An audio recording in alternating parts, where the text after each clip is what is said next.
Hello everyone, welcome to Magnet Brains. मैं Abhishek Kumar. Magnet brains अकेला एक ऐसा प्लेटफॉर्म जो complete NCERT book, NCERT exemplar और बेस्ट पब्लिशर्स की बुक आपको कंप्लीट थ्योरी और कंप्लीट सॉल्यूशंस के साथ प्रोवाइड करते हैं। इसी के साथ में एक अकेला ऐसा प्लेटफॉर्म जो आपको तैयारी करवा रहा है एनटीएससी एग्जाम, ओलंपियाड एग्जाम और इसी के साथ में Magnet Brains IIT JEE and NEET channel के थ्रू आपको तैयारी कराई जा रही है फाउंडेशन कोर्स की भी। तो डेफिनेटली अगर आपका सपना है डॉक्टर बनना या इंजीनियर बनना तो ये चैनल आपके काम का है। वो है कौन सा? Magnet Brains IIT JEE and NEET channel. तो स्टूडेंट्स, आप लोगों के लिए वीडियो काम की है। किसके लिए? मतलब मैं बात करूंगा 6th क्लास स्टूडेंट्स के लिए। 6th क्लास स्टूडेंट्स, आप जो वीडियो वॉच कर रहे हैं ये कंप्लीट थ्योरी वीडियो है और टॉपिक है हमारे पीछे मेंसुरेशन। उम्मीद करता हूं इस मेंसुरेशन का पार्ट 1 जो आया था, जहां पे मैंने सिर्फ पेरीमीटर आपको टीच किया था, मतलब पेरीमीटर के बारे में आपसे सारी चर्चा की थी, आपको सारी चीजें पेरीमीटर के बारे में बताई थी और उससे रिलेटेड हमने बहुत अच्छे अच्छे एग्जाम्पल भी देखे थे। ये जो वीडियो है यहां पे मैं कवर अप कर रहा हूं सिर्फ टॉपिक एरिया को। तो जो आपकी एक्सरसाइज है 10.2 एंड 10.3, ठीक है, तो ये एक्सरसाइज एनसीईआरटी बुक से इस थ्योरी लेक्चर को अटेम्प्ट करने के बाद आप आराम से सॉल्व कर सकते हैं। तो इस वीडियो को पूरा लास्ट तक वॉच करना, क्योंकि यहां पर आपको नंबर ऑफ बेस्ट अच्छे क्वेश्चंस जो कि आपके स्कूल टेस्ट या स्कूल एग्जाम में आ सकते हैं वो मैंने थ्योरी के साथ भी कवर किए हैं। क्लियर है ये चीज? मैग्नेट ब्रेन्स के प्लेटफॉर्म पे जब आप जुड़ते हैं तो यहाँ पे 100% फ्री एजुकेशन, सारा बेस्ट कंटेंट, सारी बेस्ट फैकल्टीज के थ्रू ही आपको डिलीवर किया जाता है। और आप विदाउट एनी एडवर्टाइजमेंट अगर वीडियोस वॉच करना चाह रहे हैं तो विदाउट एनी एडवर्टाइजमेंट आप आ सकते हैं वेबसाइट पे। तो मैग्नेट ब्रेन्स की वेबसाइट magnetbrains.com पे किस तरीके से आपको वीडियोस को एक्सेस करना है, वो भी 100% फ्री एजुकेशन के साथ। नॉट अ सिंगल पाई, मतलब यहाँ पे एक सिंगल रुपी भी आपको, पाई भी किसी को पे नहीं करनी। क्लियर है? ना कोई सब्सक्रिप्शन चार्ज आपको पे करना है। और ये सारी चीजें मैं बताऊंगा इस वीडियो के लास्ट में।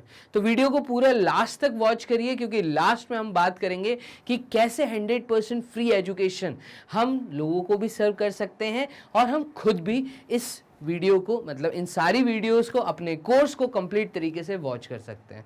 तो चलिए स्टार्ट करते हैं वीडियो को। तो यहाँ पे हम लोग कवर अप कर रहे हैं, जैसा मैंने बताया, वो है चैप्टर 10 मेंसुरेशन का एरिया पार्ट। सिर्फ एरिया रिलेटेड हम बात करेंगे। क्लियर? चलिए, तो सबसे पहले तो हम आ जाते हैं कुछ फिगर्स की तरफ। आप यहाँ पे कुछ फिगर्स देख रहे हैं। एक छोटा सर्कल है, एक बड़ा सर्कल है, एक छोटा रेक्टेंगल है, एक बड़ा रेक्टेंगल है, एक बड़ी, मैं कहूँगा, पेड़ की पत्ती है, ठीक है, एक छोटी पेड़ की पत्ती है, यहाँ पे स्टार है। और मैं अगर आपसे एक सिंपल सा सवाल पूछूं कि ये जो बाउंड्रीज बनी हुई हैं, इन बाउंड्रीज के अंदर वाला जो स्पेस है, ठीक है, तो मैंने आपको पहली वीडियो में बताया था कि बाउंड्री जो होती है, इस बाउंड्री को हम कहते हैं पेरीमीटर। लेकिन इसके अंदर के जो स्पेस होता है, इस स्पेस को हम कहते हैं एरिया। पूरी उम्मीद करता हूं आपको इस सिंपल सी बात समझ आई होगी। तो दो तरह के एरिया होते हैं, पहले तो ये समझना। एक होता है आपका इनर एरिया, एक होता है आउटर एरिया। अगर मैं एक बाउंड्री डिफाइन कर दूं और मैं इस बाउंड्री के अंदर जब स्पेस देखूं तो इसको कहेंगे इनर एरिया। क्लियर है? ऐसे इस फिगर की अगर मैं बात करूं तो ये है आपका इनर एरिया, बाउंड्री जो आपकी कवर कर रही है अंदर वाले स्पेस को। और इस बाउंड्री के बाहर की स्पेस को, जो कि पूरा फैला हुआ है, बड़ा स्पेस है, ठीक है, आप इस स्टार के बाहर देख रहे हैं बहुत सारा स्पेस है, इस पूरे स्पेस को हम कहेंगे आउटर एरिया। एक होता है इनर एरिया, एक होता है आउटर एरिया। तो वर्ड एरिया समझना, the space occupied by the boundaries, उसी को हम एरिया कहते हैं। एक सिंपल सा सवाल यहाँ पे आपसे पूछा है कि all of them occupy same region of a flat surface, ठीक है, can you tell which one occupy more region. आपसे एक बड़ा सिंपल सा सवाल किया गया कि इन सब बाउंड्रीज ने, जो भी आप बाउंड्रीज देख रहे हैं, इन सब बाउंड्रीज में कुछ स्पेस कवर अप करके रखा हुआ है। क्या आप हमें ये बता सकते हैं कि इन्होंने कितना स्पेस या कितना रीजन कवर अप किया है? ये चीज, एक सिंपल सा सवाल आपसे अगर मैं पूछूं तो ये हमें जवाब देना थोड़ा सा मुश्किल होगा। लेकिन हम ये जो टॉपिक पढ़ रहे हैं मैथमेटिक्स में, मेंसुरेशन चैप्टर के अंदर एरिया, यहाँ से हमें इनके स्पेसेस, इन्होंने कितना रीजन कवर किया है, ये देना आसान हो जाता है। तो एक सिंपल सी बात है कि हर बाउंड्री ने कुछ स्पेस कवर किया और हर बाउंड्री, जहाँ पे भी बाउंड्री होगी, वो कुछ स्पेस को कवर करती है, ठीक है। अब ये कुछ फ्लैट सरफेसेस होते हैं और हमें इनको देख के जब उनका रीजन बताना होता है कि कितना रीजन ऑक्यूपाई किया है, तब रोल आता है एरिया के फॉर्मूलाज का, मैथ्स के इस पार्ट का। Which one of this has a larger area. अगर आपसे ये भी पूछा जाए कि इसमें से किसका बड़ा एरिया किसका छोटा एरिया है, तो आप देख के जवाब दे सकते हैं सर ये छोटा स्टार है इसने स्पेस कम कवर की है, ये बड़ा स्टार है इसने बड़ी स्पेस कवर की है। लेकिन मैथमेटिकल नंबर्स के फॉर्म में, ठीक है, अगर हमें जवाब देना है तो क्या करें, उसी चीज को हमें अभी पढ़ना है। 10.2 में सिर्फ एक ही क्वेश्चन है, उसके नंबर ऑफ पार्ट्स हैं, ठीक है, उनको कैसे सॉल्व करना है उसके लिए वीडियो बहुत काम की। फिर 10.3 एक जो आपकी एक्सरसाइज है एनसीईआरटी बुक में, वो एक बहुत प्यारी एक्सरसाइज जिसमें नंबर ऑफ क्वेश्चंस मैं कहूँगा सबके सब इंपॉर्टेंट क्वेश्चंस हैं। क्लियर है?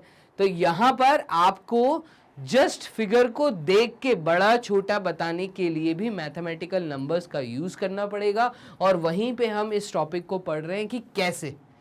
क्लियर? तो ये था एक छोटा सा इंट्रोडक्शन एरिया टॉपिक से कि हमें क्या करना है। ठीक है, हम मूव करते हैं आगे, थोड़ा डेप्थ में चलते हैं। ठीक है, तो the amount of a surface enclosed by a closed figure is called its area. ये एक डेफिनेशन है, और ऐसी उम्मीद करता हूं कि आपकी कॉपी में अभी आप नोट्स बना रहे होंगे, तो मुझे साथ में कमेंट बॉक्स में भी बताते जाओ। ठीक है, ये जो मैंने पूरा एक सर्कल घुमाया है, ठीक है, आप ये मत कॉपी करो, ये चलेगा, लेकिन ये नीचे वाली डेफिनेशन जो नोट करिए, हैशटैग एरिया करके आप अपनी कॉपी में टॉपिक लिखिए, और उस एरिया के नीचे आप ये डेफिनेशन जो लिखिए। तो देखिए, आपको अकेले मैग्नेट ब्रेन्स के प्लेटफॉर्म पे फ्री एजुकेशन के साथ मैं आपको नोट्स बनाने के तरीके भी सिखा रहा हूँ। मेरे बैकग्राउंड में जो चीज़ें दिख रही हैं वो वैसे के वैसे ही कॉपी ना करते हुए आपको जो इंपॉर्टेंट चीज़ है वो मैं हाईलाइट करता जा रहा हूँ, और हर कॉपी में अगर ये पॉइंट्स होंगे जो मैं हाईलाइट कर रहा हूँ, तो आप लोगों के लिए नोट्स देखना, एग्जाम के समय पढ़ाई करना बहुत आसान हो जाएगा। सिंपल सी डेफिनेशन लिखिए, एरिया का मतलब क्या होता है। MCQ filling in the blank से रिलेटेड अगर मैथ्स में कोई हाफ मार्क्स का क्वेश्चन आता है तो वो यहां से आ सकता है। The amount of surface enclosed by, ऐसा सरफेस, कितना सरफेस जो कि एंक्लोज्ड है किसी बाउंड्री के अंदर, the amount of surface enclosed by a closed figure is called its area. उस फिगर का एरिया, जो इनर एरिया वर्ड बात हो रही है, किसको कहते हैं, वो डेफिनेशन यहाँ पे लिखी है। क्लियर? चलिए कमेंट बॉक्स में बताइए, आप लोग नोट्स बना रहे हैं, हाँ या ना। मूव करते हैं, हम चैप्टर की डेप्थ में चलते हैं। एरिया क्या होता है यहाँ पे हमने समझ लिया है। अब एरिया को कैसे बताया जाएगा? सर, अगर कोई पत्ती मेरे सामने है, लीफ जैसे यहाँ पे थी, या कोई सर्कल है, या कोई रेक्टेंगल है, या कोई स्टार है, या कैसा भी शेप है, उसको अगर मुझे एरिया कैलकुलेट करना है तो सबसे आसान तरीका बताइए सर। तो सबसे आसान तरीका ये रहा आप लोगों के सामने। आपको क्या करना है, आपको एक पेपर लेना है, और उस पेपर को लेने के बाद आपको पेंसिल और रूलर की हेल्प से, अब सर रूलर क्या होता है, तो रूलर वही प्लास्टिक का स्केल जो आपके ज्योमेट्री बॉक्स में अवेलेबल होगा, वो जो स्केल आता है ना, ठीक है, प्लास्टिक का छोटा वाला स्केल, आप उस स्केल को पिक करिए, जिसको आप स्केल बोलते हैं, बेसिकली मैथ्स में उसको रूलर बोला जाता है, RULER, रूलर। ठीक है, तो उस रूलर को जब आप पिक करेंगे, पेंसिल का यूज करेंगे, तो आपको क्या करना है, आपको इस पूरे प्लेन पेपर को 1 सेंटीमीटर की दूरी पे, क्लियर है, इस पेपर को वर्टिकली और हॉरिजॉन्टली हमें बांट लेना है। ठीक है, तो 1 सेंटीमीटर के आपको लाइन, हर 1 सेंटीमीटर की दूरी पे आपको लाइंस ड्रॉ करनी है। आपको इस ग्राफ पेपर को ब्लॉक्स में डिवाइड कर लेना है, जैसे कि आपको यहाँ दिख भी रहा है। क्लियर है? तो आपको ये काम करना है। ठीक है, छोटे से एरिया में भी कर सकते हैं, पेपर के छोटे से किसी पार्ट में आप 1 सेंटीमीटर के छोटे से ब्लॉक्स बना सकते हैं, जैसे यहाँ पे बने हुए हैं, आप देख रहे हैं। ये एक ब्लॉक जो है ये 1 सेंटीमीटर का है, जो कि एक स्क्वायर ब्लॉक है। ठीक है, तो आपको मैं कैलकुलेट करना सिखा रहा हूं एरिया किसी भी फिगर का। क्लियर? तो place them on a squared paper और a graph paper. Squared paper किसको बोल रहे हैं? तो स्क्वायर्ड पेपर मतलब एक ऐसा पेपर जिसके ऊपर स्क्वायर ब्लॉक्स बने हुए आपको दिखे, और ये मार्केट में भी अवेलेबल है। आप चाहें तो घर पे खुद ही पेंसिल का यूज करके किसी भी एक छोटे से स्पेस को, पेपर के एक छोटे से स्पेस को, मान लीजिए आपका ये पेपर है, ठीक है, आपकी कॉपी का पेपर है, ठीक है, अब इस एरिया को अगर मैं छोटे छोटे 1 सेंटीमीटर में यहाँ पर ब्लॉक्स बना लूँ तो वो कह रहा है आप ऐसा एक ग्राफ पेपर लीजिए, या तो पूरे पेपर को आप ऐसा कर लीजिए या एक छोटे से एरिया को कर लीजिए, जितना भी आपकी कॉपी में 1 सेंटीमीटर आता है। क्लियर? ऐसा करने के बाद जिस भी फिगर का आपको एरिया निकालना है उस फिगर को आप वहां पे ड्रॉ करिए, ठीक है? या उस फिगर का, मान लीजिए आपको कोई फिगर बना के दिया हुआ है, आप इसी के ऊपर यहाँ पे लाइंस बना दीजिए, 1 सेंटीमीटर की डॉटेड लाइंस बना दीजिए। देख रहे हैं आप, हमने इसी फिगर को 1 सेंटीमीटर के ब्लॉक्स के अंदर कवर कर दिया। तो यहां पे मैंने 1 सेंटीमीटर के ये ब्लॉक्स ड्रॉ कर दिए। चलिए, अब इसके बाद सर हम क्या करें? तो इसके बाद आपको करना क्या है, तो आपको कुल मिला के यहां पर हर ब्लॉक को काउंट करना है जो कि फिगर के अंदर ब्लॉक कंप्लीट है, वही आपको यहां पे बनाने का तरीका बताया है। Place them on a squared paper, जो भी फिगर का आपको एरिया निकालना है उसको एक स्क्वायर्ड पेपर के ऊपर प्लेस कर दीजिए, where every square measure 1 centimetre by 1 centimetre.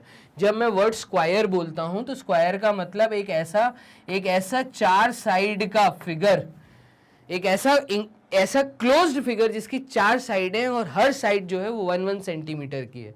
तो वो कह रहा है ऐसा स्क्वायर्ड पेपर लीजिए जिसका स्क्वायर का मेजर जो है वो 1 सेंटीमीटर बाय 1 सेंटीमीटर है। Make an outline of the figure. अब आपको यहाँ पे क्या करना है, आपको फिगर की आउटलाइन बनानी है। तो ये आपने आउटलाइन बना दी। Look at the squares enclosed by the figure. अब आप ऐसे स्क्वायर्स का देखो जो कि फिगर के अंदर हैं। तो देखो जो कंप्लीट स्क्वायर्स हैं, अगर मैं उनको डार्क करना चालू करूं तो ये सब कंप्लीट स्क्वायर्स हैं। आप सिर्फ पहले कंप्लीट स्क्वायर्स को काउंट कर लीजिए। मेरी बात समझ आ रही है? आप सिर्फ पहले कंप्लीट स्क्वायर्स को काउंट कर लीजिए, और अगर मैंने कंप्लीट स्क्वायर्स काउंट कर लिए तो मेरे लिए काम हो जाएगा बड़ा आसान। तो यहाँ पे ये यही सिखा रहा है कि आपको क्या करना है, some of them are completely enclosed. आप देखेंगे कुछ जो ऐसे स्क्वायर्स है जो इस बाउंड्री के अंदर कंप्लीट तरीके से बनते हुए दिखेंगे।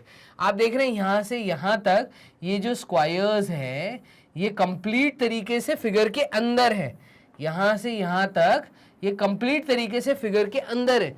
ऐसे स्क्वायर्स को काउंट करिए। तो some of them are completely enclosed, some half, some less than half and some more than half. आप एक चीज नोटिस करेंगे कि कुछ स्क्वायर बॉक्सेस ऐसे हैं जो कि हाफ कवर अप है। यहाँ पे देख रहे हैं ये हाफ कवर अप है, स्क्वायर का हाफ कवर अप फिगर है। तो यहाँ पे आप देखिए कुछ ऐसे हैं जहां पे कुछ स्क्वायर्स ऐसे हैं। अगर मैं यहाँ पे इस स्क्वायर की बात करूं तो स्क्वायर कंप्लीटली इस फिगर के अंदर नहीं, बट हाफ से ज्यादा है, मोर than half. Less than half की अगर मैं बात करूं तो इसी फिगर के अंदर अगर आप ध्यान से देखें तो लेस देन हाफ अगर आप देखें तो यहाँ पे देखिएगा ये जो लाइन यहाँ से निकल रही है, तो ये ऊपर वाला जो बॉक्स है ये लेस देन हाफ है, हाफ से भी कम है। ऐसे वाली चीजों को इग्नोर करना है। जो स्क्वायर बॉक्स आपका हाफ से भी कम इंक्लोज है फिगर की बाउंड्री के अंदर, उसको आपको नेग्लेक्ट करना है, उसको काउंट नहीं करना। कंप्लीट स्क्वायर्स जो फिगर के अंदर हैं हमें उनको काउंट करना है, जो हाफ है या हाफ से ज़्यादा हैं उन सबको हमें काउंट करना है। क्लियर है ये चीज़? तो यहाँ पे यही आपको सिखाया जा रहा है। ये बोल रहा है some of them are completely enclose, some are half, some are less than half and some are more than half. The area is the number of centimeter squares that are needed to cover it. अब sir इस case में हम area किसको बोलेंगे? अगर मुझे इसका area बताना है तो मैं कैसे बता सकता हूं? तो कुल मिला के कितना स्क्वायर बॉक्सेस इस फिगर के अंदर कंप्लीट तरीके से है, आप पहले उसको काउंट करना चालू करो। देखो मैं काउंट कर रहा हूं, 1 2 3 4 5 6 7 8 9, ठीक है। और ये मैं ले लेता हूं 10 क्योंकि बाउंड्री एकदम टच होती हुई गई है, ठीक है। तो ऐसे फिगर्स मैंने देखे जो कंप्लीट तरीके से स्क्वायर्स इस फिगर के अंदर हैं कंप्लीट तरीके से, वो हैं 10। उसके बाद अगर आप चीजें काउंट करें तो 10 तो कंप्लीट तरीके से हो गए, 10 कंप्लीट स्क्वायर्स हैं। तो यहां लिख लेते हैं हम कंप्लीट स्क्वायर्स कितने हैं, तो कंप्लीट स्क्वायर्स हैं हमारे 10। उसके बाद मोर देन हाफ को अगर मैं काउंट करूं तो मोर देन हाफ में एक स्क्वायर ये है, ठीक है, 1, ठीक है, फिर उसके बाद यहां पे 2, यहां पे ये वाला 3, मोर देन हाफ है ये, तो मोर देन हाफ हम यहां पे काउंट कर रहे हैं। क्लियर है? तो यहां पे 10 नहीं थे, टोटल 11 थे, 1 ये भी था, ये कंप्लीट स्क्वायर इसके अंदर था। 1 2 3 4 5 6 7 8 9 10 11, ठीक है। और फिर मैंने यहां पे लिख दिया ये 10 नहीं है, ये 11 है complete squares. In complete squares के बाद अगर मैं बाकी काउंट करूं मोर देन हाफ वाले, तो वो हैं आपके 1 2, ठीक है, यहां पे ये 3 के बाद ये 4, ये 5, ये मोर देन हाफ है, 5 6 7 8 9, ठीक है, यहां पे ये भी काउंट कर सकते हैं 10, तो ये मोर देन हाफ है। 10 कितने हैं? मोर देन हाफ। तो 10 ऐसे हैं जो मोर देन हाफ है, मोर देन हाफ। उसके बाद लेस देन हाफ अगर मैं काउंट करूं तो लेस देन हाफ में ये वाला पार्ट है जिसको हम काउंट नहीं करेंगे, ये वाला पार्ट है इसको हम काउंट नहीं करेंगे, ये वाला पार्ट है काउंट नहीं करेंगे, ये वाला पार्ट है काउंट नहीं करेंगे। जो कि लेस देन हाफ है उसको हम काउंट नहीं करेंगे। और जो एग्जैक्ट हाफ है, एग्जैक्ट हाफ वाले को हम हाफ काउंट करेंगे। यहाँ पे देखो ये एग्जैक्ट हाफ कुछ बनता हुआ दिख रहा है, तो एक बॉक्स ऐसा मैं कहूंगा जो कि हाफ है। तो इसका आंसर कितना एरिया इंक्लोज्ड है, तो हमने यहाँ पे छोटे छोटे स्क्वायर्स काउंट कर लिए हैं। जब मैं इन छोटे छोटे स्क्वायर्स का सम टोटल करूंगा तो आप देखेंगे 11 + 10 इज 21, 21.5। क्या मैं ऐसा बोल सकता हूं कि 21.5 जो स्क्वायर यूनिट्स मैंने बनाए हैं सामने, ये स्क्वायर यूनिट्स इस फिगर, इस बाउंड्री के अंदर हैं, ठीक है। तो यहां पे हमारा आंसर भी क्या आएगा? हमारा आंसर भी यही आएगा, 21.5 स्क्वायर यूनिट्स, ठीक है। ये जो छोटे छोटे बॉक्स हैं इनको मैंने स्क्वायर यूनिट्स बोला है। ये यूनिट्स हैं, एक एक यूनिट्स हैं। कितने यूनिट हैं अगर आप काउंट करें तो 1 2 3 4 5 6 7 8 9 10 ऐसे में 1 2 3 4 5 6 टोटल यहाँ पे 60 बॉक्सेस हैं। ये 60 बॉक्सेस में सिर्फ 21.5 जो बॉक्सेस हैं, जो यूनिट्स हैं, जो स्क्वायर्स हैं, वो सिर्फ इस बाउंड्री के अंदर हैं। तो कुल मिला के यही इसका एरिया है। तो इस तरीके से ये हमें एरिया कैलकुलेट करना सिखाता है। क्लियर है? तो यही यहां पे सिखाया है कि अगर आपको एरिया कैलकुलेट करना है किसी भी फिगर का, उस फिगर को आप स्क्वायर पेपर पे रख दीजिए। और स्क्वायर्ड पेपर में आपको एक चीज ध्यान देनी है कि हर जो स्क्वायर का मेजरमेंट है वो 1 सेंटीमीटर बाय 1 सेंटीमीटर है, ठीक है। इसके बाद इन्होंने बोला है कि आप इस बाउंड्री के अंदर बनने वाले स्क्वायर्स को काउंट करिए, ठीक है। और जितने स्क्वायर्स आपको लग गए काउंट करने में, तो फाइनली वही चीज यहां पे सिखाई है, the area of 1 full square, जो एक पूरा कंप्लीट स्क्वायर है, is taken as 1 square unit. इस एक बॉक्स को, इस कंप्लीट एक बॉक्स को हम बोलेंगे ये एक स्क्वायर यूनिट है। If it is a centimeter square sheet, then area of 1 full square will be 1 square centimeter. तो ये जो एक बॉक्स है, इस बॉक्स के अगर मैं एरिया की बात करूं तो कितना एरिया, कितना स्पेस, कितना रीजन इसने कवर अप किया है, ये स्पेस, ये रीजन हम कहेंगे इसने कितना रीजन कवर किया है? इसने रीजन कवर किया है 1 स्क्वायर यूनिट। और यही चीज यहां पे आपको लिख के दी है। पीछे मैंने आपको यही बताया कि एरिया बताने के लिए, जैसे इसका हमारा एरिया निकला था 21.5 स्क्वायर यूनिट्स, इतने यूनिट्स जो हैं वो इस फिगर के अंदर हैं। क्लियर है? तो ignore the portions of the area that are less than half a square. ऐसे एरियाज, ऐसे पोर्शन को आपको इग्नोर करना है जो कि लेस देन हाफ है, लेस देन हाफ है, हाफ से भी कम है। जैसे मैं इस एरिया की बात करूं, ये एरिया मैंने अपनी कैलकुलेशन में कैलकुलेट ही नहीं किया। ये एरिया जो है ये मैंने अपनी कैलकुलेशन में कैलकुलेट ही नहीं किया। क्यों? क्योंकि ये लेस देन हाफ है। एक कंप्लीट बॉक्स मतलब हाफ से भी ज्यादा ये कवर नहीं कर पा रहा, मोर देन हाफ भी नहीं है, और लेस देन हाफ है। लेस देन हाफ से भी कम है तो उसको आप कंसिडर नहीं करेंगे, इग्नोर करेंगे। और ये जो वैल्यू निकल के आएगी ये एक अप्रॉक्स वैल्यू निकल के आती है। क्लियर है? तो एक अप्रोक्सीमेशन आया 21.5, 21 भी हो सकता है, 22 भी हो सकता है। तो 0.5, 0.12 का डेफिनेटली आपको चेंजेस यहाँ देखने को मिल सकते हैं। बस आपको ये पता होना चाहिए कि जब आपके पास ग्राफ पेपर मतलब स्क्वायर्ड पेपर के ऊपर कोई फिगर बना हुआ दिया है और अगर आपको एरिया कैलकुलेट करना है तो इस केस में आपको क्वेश्चन कैसे अटेम्प्ट करना है। तो इस केस में जैसे ये वाला क्वेश्चन अगर मैं अटेम्प्ट करना चाह रहा हूं तो मैं एक यहां पर बकायदा टेबल बनाऊंगा। क्या बनाऊंगा? टेबल बनाऊंगा। इस टेबल के अंदर मैं एक कॉलम ऐसा बनाऊंगा जहां पे मैं 4 चीजें लिखना पसंद करूंगा। 4 चीजें यहां लिख दीजिए। कौन कौन से? तो कंप्लीट स्क्वायर, कंप्लीट स्क्वायर। अगर हमें यह पता करना है कि कंप्लीट स्क्वायर कितने हैं तो पहले आप इस एरिया, इस जगह पे वो लिख दीजिए।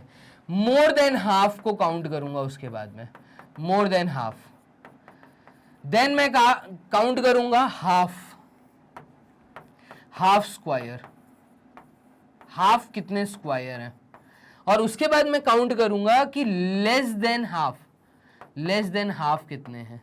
और लेस देन हाफ को मैं काउंट नहीं करूंगा अपनी टोटल कैलकुलेशन के अंदर। अगर ये फिगर का मुझे एरिया बताना है तो आप पहले तो ये देखो कि कितने कंप्लीट स्क्वायर्स ये कवर कर रहा है। तो 1, 2, 3 ये कंप्लीट स्क्वायर्स हैं। तो complete squares are 3। More than half, तो मोर देन हाफ यहां पे कोई भी नहीं दिख रहा, तो मोर देन हाफ में मैं लिखूंगा 0। हाफ स्क्वायर कितने हैं? तो 1, 2, 3, टोटल 3 हाफ स्क्वायर्स हैं। ये हाफ स्क्वायर्स आ गए। लेस देन हाफ कुछ है? तो नहीं, लेस देन हाफ भी कुछ नहीं है। टोटल एरिया कितना कवर किया? तो यहां पे टोटल एरिया कितना कवर किया? तो यहां पे मैं कहूंगा एरिया कितने यूनिट्स के हिसाब से जब मैं बात करूंगा तो यहां पे ये नंबर ऑफ स्क्वायर्स आ गया, नंबर ऑफ स्क्वायर्स का कॉलम हो गया इस साइड में। और इसके यहां पे फाइनली आप एरिया बताएंगे। तो एरिया बताने के लिए आप क्या करेंगे? ये हो गए 3, मतलब ये 1 स्क्वायर यूनिट, 3 स्क्वायर यूनिट, ये एरिया हो गया 3 स्क्वायर यूनिट। उसके बाद ये कितना हुआ? तो ये हुआ 1.5 स्क्वायर यूनिट। क्यों सर ये 1.5 स्क्वायर यूनिट आपने क्यों लिखा?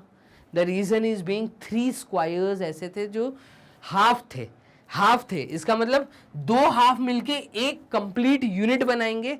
तो 1 स्क्वायर यूनिट 2 हाफ मिलके बनाएंगे, उसके बाद भी एक हाफ बचेगा, इसलिए मैंने 1.5 स्क्वायर यूनिट लिखा है। क्लियर? और इसका जब मैं सम टोटल करूंगा तो ये सम टोटल आएगा 4.5 स्क्वायर यूनिट। देखिएगा 4.5 स्क्वायर यूनिट, ये आपका जवाब है। इतने बॉक्सेस यहां पे आपको दिखेंगे, यही एरिया है। तो एरिया देने का तरीका क्या? आपको एक टेबल फॉर्मेशन करना है, ठीक है, और इस टेबल फॉर्मेशन के थ्रू जो भी स्क्वायर्ड पेपर के ऊपर फिगर बना है उसके अंदर बनने वाले स्क्वायर्स को काउंट करना है और एरिया बताना है, लेकिन टेबल फॉर्म में बताना है। इस चीज को आप ध्यान रखेंगे, वही यहां पे आपको लिख के दी है। तो चलिए, the area of 1 full square is taken as a 1 square unit. If it is a centimeter square sheet, then the area of 1 full square will be 1 square centimeter. Ignore the portion which are less than half.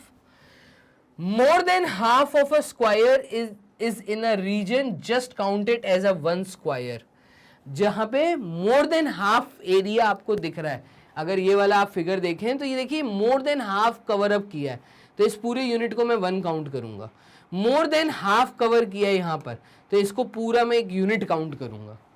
ये यहां पे सिखाना चाह रहा है। If exactly half the square is counted, take its area as half square unit.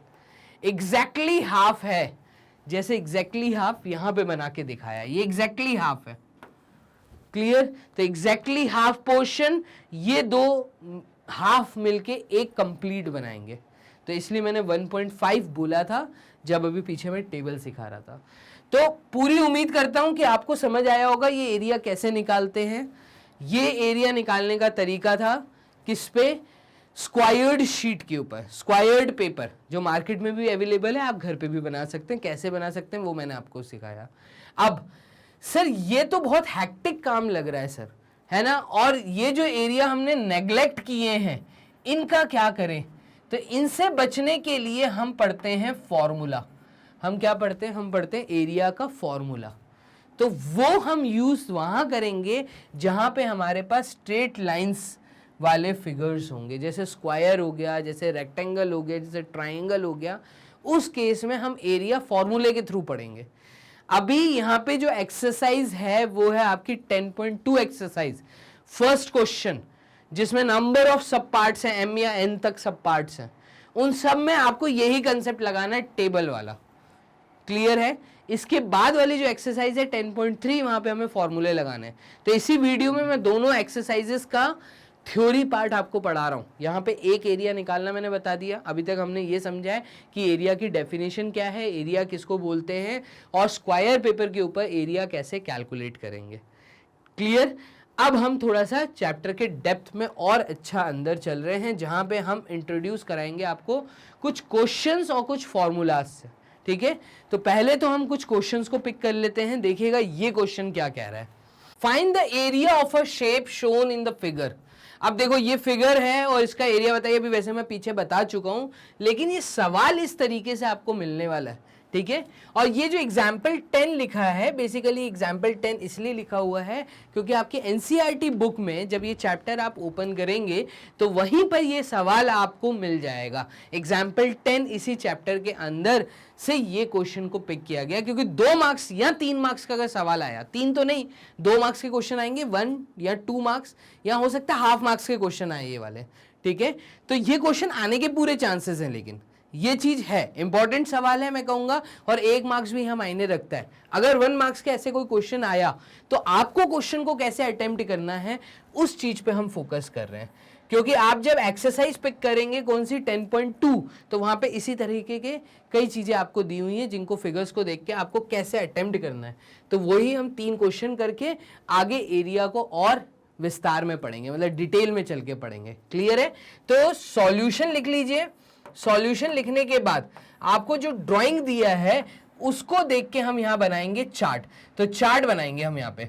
तो चलिए यहां पे एक चार्ट बना लेते हैं, और फिर इसके बाद यहां पे हम चार्ट बनाने के बाद कुछ कॉलम्स बनाएंगे। ठीक है, तो टोटल 4 कॉलम्स बना लेते हैं। और यहां पे पहले तो हम काउंट करेंगे कंप्लीट स्क्वायर्स को। तो कंप्लीट स्क्वायर्स यहां पे काउंट होंगे। कंप्लीट स्क्वायर्स के बाद हम यहां पे काउंट करेंगे किसको? मोर देन हाफ को। तो मोर देन हाफ स्क्वायर्स को हम काउंट करेंगे। फिर उसके बाद मोर देन हाफ के बाद हम काउंट करेंगे यहां पर हाफ स्क्वायर्स को, हाफ स्क्वायर्स को। और हम यहां पे ये भी देखेंगे कि कौन से स्क्वायर्स जो हैं वो लेस देन हाफ हैं। तो आप एक कॉलम बनाएंगे लेस देन हाफ का, जिसको हम अपनी काउंटिंग में नहीं लेने वाले, लेकिन हमें ये चीज दिखानी है। ठीक है, अभी कंप्लीट स्क्वायर्स कितने हैं? तो 1 2 3, ये 3 जो हैं ये कंप्लीट स्क्वायर्स हैं यहां पर। तो हम नंबर ऑफ स्क्वायर्स लिख रहे हैं, तो ऊपर भी एक यहां पे आप कॉलम बना दीजिएगा जहां पे आप लिखेंगे नंबर ऑफ स्क्वायर्स। तो वो नंबर ऑफ स्क्वायर्स कितने हैं? वो हैं 3। देन उसके बाद मोर देन हाफ। तो मोर देन हाफ यहां पे मुझे नहीं दिख रहे, हम यहां लिखेंगे 0 नंबर ऑफ स्क्वायर्स। ठीक है, हाफ स्क्वायर्स कितने हैं? तो ये है 1 2 एंड 3। तो यहां पे ये अगेन आ जाएगा 3। लेस देन हाफ एक भी नहीं है, इस फिगर में नहीं है। अगेन यहां पे एक कॉलम आप और बनाइए, और यहां पे आप लिखेंगे area. Area in square units. तो यहां पे मैं यूनिट्स भी लिख रहा हूं, स्क्वायर यूनिट। तो टोटल एरिया 3 बॉक्सेस कंप्लीट लिए हैं, ये तो 0 आ गया, ये हाफ थे, तो यहां पे हाफ हाफ करके 3 बॉक्सेस का मैं ऐड करूंगा, ये आ जाएगा 1.5, और यहां पे ये आ जाएगा 0। टोटल एरिया निकल के आपका आएगा 4.5 स्क्वायर यूनिट्स। क्लियर है? तो 4.5 स्क्वायर यूनिट्स यहां पे ये चार्ट बन के आपको मिलेगा। तो ये आपका सॉल्यूशन हो गया, एग्जाम्पल 10 आपके सामने। चलिए बोर्ड कर लेते हैं क्लियर, और नेक्स्ट एग्जाम्पल 11th को हम पिक करते हैं। यहां पे देखिएगा, bye counting the squares estimate the area of the figure. Estimate, एक अंदाजा लगाइए कितना इस बाउंड्री ने एरिया कवर किया है। तो अगेन यहां पे अभी मैंने आपको बताया कि टोटल हम 4 कॉलम बनाएंगे, ठीक है। चलिए तो यहां पे हम कर लेते हैं 1 2 3 और ये 4, ठीक है। और यहां पर हम लिख देते हैं हाफ, कितना हम लिखेंगे कंप्लीट स्क्वायर्स पहले तो ये आ जाएगा आपका कंप्लीट स्क्वायर्स कितने हैं, फिर मोर देन हाफ, फिर हाफ स्क्वायर्स कितने हैं, हाफ स्क्वायर्स कितने हैं, एंड लेस देन हाफ कितने हैं, तो less than half squares. Clear. चलिए इसके बाद यहां पर आएंगे number of squares, number of squares. अब नंबर ऑफ स्क्वायर्स जब मैं यहां पे काउंट करता हूं तो देखिएगा ये कंप्लीट स्क्वायर है 1 2 3 4 5 6, ये कंप्लीट स्क्वायर्स है। 7 8 9 10 11, बस ये कंप्लीट स्क्वायर्स इसके अंदर हैं, तो 11 कंप्लीट स्क्वायर्स यहां पे हम एंट्री कर देंगे। 11 के बाद मोर देन हाफ कितने हैं, तो मोर देन हाफ में ये एक हम ले सकते हैं, अगर मैं रेड पेन का यूज करूं तो यहां पे रेड पेन का यूज कर लेते हैं 1 2, ठीक है। फिर उसके बाद हम यहां पे ले लेते हैं 3 के बाद ये 4 के बाद 5 के बाद ये 6 7, और यहां पे मोर देन हाफ में ये भी आ जाएगा 8 9। क्लियर। तो हम बोलेंगे यहां पर जो मोर देन हाफ है वो है 9। इसके बाद हाफ स्क्वायर्स कौन कौन से दिख रहे हैं, तो हाफ स्क्वायर्स कौन कौन से दिख रहे हैं, एक ये हाफ स्क्वायर एरिया मुझे दिख रहा है, तो 1 2, फिर उसके बाद यहां पे 2 के बाद बस 2 ही हाफ स्क्वायर्स दिख रहे हैं, बस 2 ले लेते हैं और इसको एक कंसिडर कर लेते हैं, ठीक है। तो 2 और 3 एस्टिमेशन लगाना है, तो हाफ स्क्वायर्स है यहां पे 3। लेस देन हाफ कितने हैं, तो लेस देन हाफ में यहां पे 1 2 3, ठीक है, ये सब हम नेग्लेक्ट करने वाले हैं। 4, उसके बाद 5, ये जो 5 थे ये लेस देन हाफ स्क्वायर हैं जिनको हम नेग्लेक्ट कर देंगे, तो यहाँ पे जो एरिया निकलेगा वो स्क्वायर यूनिट्स में आपका एरिया आ जाएगा।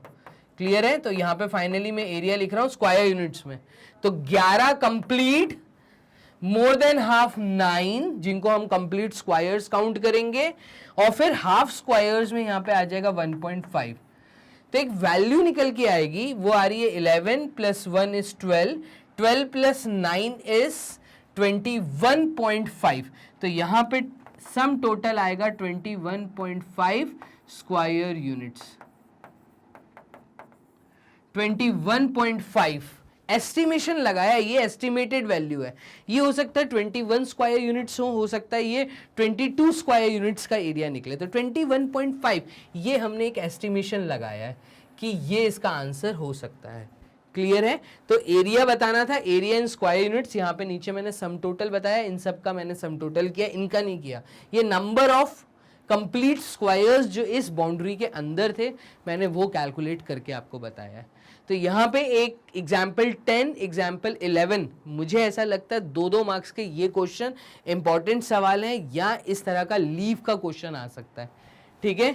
तो यहाँ पर हम थ्योरी लेक्चर में इसी को समझ रहे हैं कि कैसे अटेम्प्ट करना है। चलिए यहाँ पे भी एक एस्टिमेशन लगाना चालू करते हैं। तो यहाँ पे कंप्लीट स्क्वायर्स कितने हैं पहले तो हम वो काउंट कर लेते हैं। तो 1 2 1 2, बस 2 ही कंप्लीट स्क्वायर्स यहाँ पे मुझे नजर आ रहे हैं। तो यहाँ पे सबसे पहले तो हम कैलकुलेट करेंगे कंप्लीट नंबर ऑफ स्क्वायर्स को, कंप्लीट नंबर ऑफ स्क्वायर्स को, और कंप्लीट नंबर ऑफ स्क्वायर्स है यहाँ पे 2। मोर देन हाफ में यहाँ पे हम यूज कर लेते हैं ब्लू पेन से बताने के लिए 1, फिर उसके बाद यहाँ पर ये आ जाएगा मोर देन हाफ में 2 3 4 5, यहाँ पे इसको भी कंसिडर कर लेते हैं 6। तो 6 स्क्वायर्स मुझे ऐसे दिख रहे हैं जो मोर देन हाफ है, तो 6 जो है वो मोर देन हाफ है, मोर देन हाफ। अब हाफ स्क्वायर्स क्या कुछ समझ आ रहे हैं यहाँ पे? तो हाफ नंबर ऑफ स्क्वायर्स कितने हैं, हाफ नंबर ऑफ स्क्वायर्स कितने हैं, इसको अगर हम कैलकुलेट करेंगे तो एक एस्टिमेशन लगा रहे हैं हम। हाफ में यहाँ पे हम इस स्पेस को कवर अप कर लेते हैं एक, फिर उसके बाद हाफ में यहाँ पर हम बस 1 ही ले सकते हैं, बाकी जो है वो सब हम नेग्लेक्ट कर सकते हैं। तो 1 या आप इसको भी कंसिडर कर लेंगे तो 2, ठीक है 2। तो फाइनली 2 ऐसे हैं जो कि हाफ नंबर ऑफ स्क्वायर्स मैंने काउंट किए हैं, बाकी जो स्पेस मैंने काउंट नहीं किया है तो वो मैं यहाँ पर अब बना के आपको दिखा रहा हूँ। देखिएगा यहाँ पर हमने जो कंसिडर नहीं किया वो था ये वाला स्पेस, क्लियर। फिर उसके बाद ये वाला स्पेस, तो ये स्क्वायर्स हमने काउंट नहीं किए, ये स्क्वायर हमने काउंट नहीं किया, ये स्क्वायर हमने काउंट नहीं किया, क्लियर है। फिर यहाँ पर हमने ये वाला एरिया काउंट नहीं किया, ये हमने यहाँ पे नेग्लेक्ट कर दिया। तो इसका जब सम टोटल करेंगे तो ये कुछ सम टोटल आपका आ रहा है 10 स्क्वायर यूनिट्स। 10 आ रहा है, नहीं हाफ में 1 काउंट होगा यहाँ पर, तो यहाँ पे ये 1 काउंट होगा, इसलिए हम एक अलग से कॉलम भी बना लेते हैं। जो टोटल एरिया फाइनली निकल के आएगा वो 2 स्क्वायर यूनिट्स, 6 स्क्वायर यूनिट्स और यहाँ पे 1 स्क्वायर यूनिट्स, 6, 7, 8 और 9, टोटल 9 स्क्वायर यूनिट्स यहाँ पर, ये आपका आंसर आ गया। तो फाइनली एग्जाम्पल 12th का जो आंसर आया है वो 9 स्क्वायर यूनिट्स। कितने स्क्वायर्स हैं? टोटल 9 स्क्वायर यूनिट्स इस एरिया को कवर अप कर रहे हैं जो यहाँ पर हमने कर दिए। Final done. तो फाइनली एग्जाम्पल 12th आपका हो गया यहाँ पे कंप्लीट। बोर्ड कर लेते हैं क्लियर। एक और क्वेश्चन है नहीं। तो फाइनली यहाँ पे हमने अभी तक ये सीख लिया कि एक्सरसाइज 10.2 को पढ़ने के लिए किस थ्योरी का हमें नीड था। अब हम जो देखने जा रहे हैं, हम ये देखने जा रहे हैं कि अगर स्क्वायर पेपर नहीं है तो क्या कोई फॉर्मूला होता है आसान जहां पे करेक्ट वैल्यू आ सके, एस्टिमेशन वाला पार्ट ना रहे। तो मैं यहां पे कहूंगा यस। यहां पे हम एरिया जो सीख रहे हैं 6th क्लास के अंदर फॉर्मूले के थ्रू, वो है area of rectangle and area of square. Clear है?